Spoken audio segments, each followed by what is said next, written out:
Hello guys, so papalitan natin tong wiper. Ito, pinalitan ko na yung isa.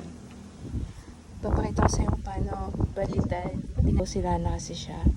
Ang sabi ng kuya ko is i-measure ko kung gaano kahaba yung previous wiper para malaman ko kung ilan yung ipapalit ko. So ito yung pinalit ko, 18 inches.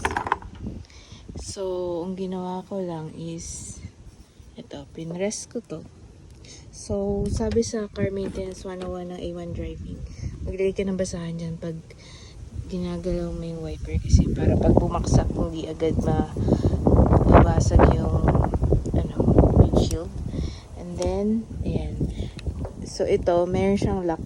Pipress mo lang ganun, pataas. Tapos, ito yung wiper arm. Hilay mo lang pababa.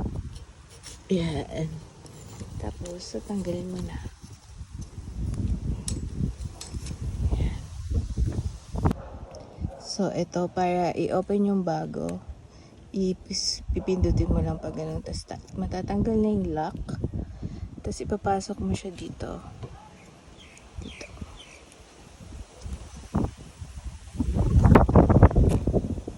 Oh. Ayan. Dito ba? Ayan, napasok na siya dito. Tapos, ilalak mo lang siyang gano'n. Tapos, okay na. That's it for our quick minivan video.